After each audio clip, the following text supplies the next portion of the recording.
everybody, I'm Liam from Bottles, and we recently took a trip down to Newport to the Newport Distilling Company, makers of Tew Rum, which is a rum that's produced here in Rhode Island, aged here in Rhode Island, and is a really cool little product. We met with the master distiller, Brent, and he told us a little bit about his product. I think probably the biggest thing that people want to know about rum is, or should know about rum, I should say, is that there's really 4 types of rum out there. And a lot of people don't realize that.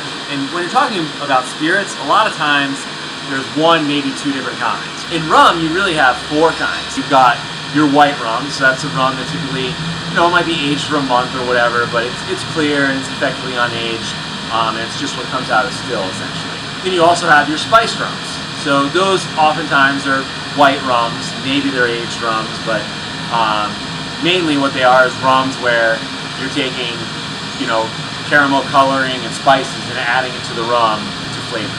And then you've got your dark rums, and those are the rums that you look on the shelves that are like pitch black.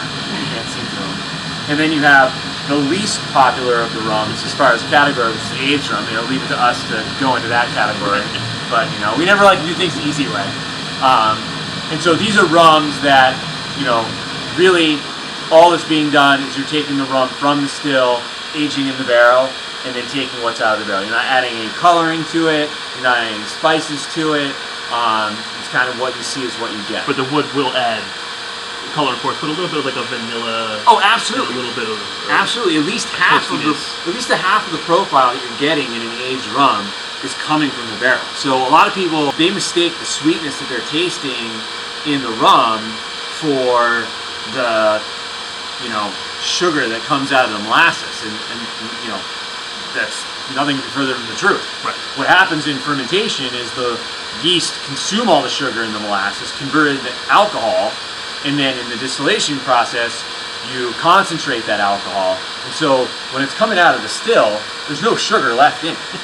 And so what you end up doing is you end up putting sugar back in it when you age it in the barrel, because what's happened is these barrels, they don't just cut down a tree and make a barrel. There's a whole process that goes along. So the barrel is not only cleaning up the spirit, it's also allowing it to oxidize over time because it's not airtight.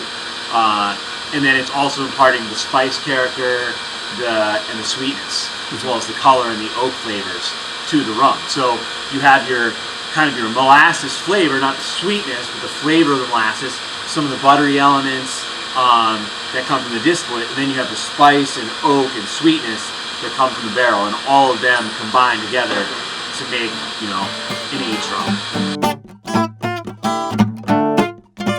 Thomas Tew is an actual person who lived here in Newport. He was actually called the Rhode Island Pirate, and he was this guy who lived about 300 years ago, right downtown in Newport, and obviously was involved in the rum trade, his privateering and pirating career, if you will.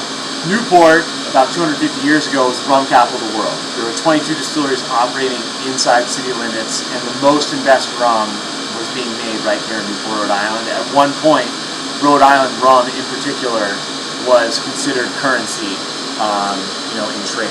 So in Europe, people would take rum, but it needed to be Rhode Island rum. It was specified that it's this type of rum.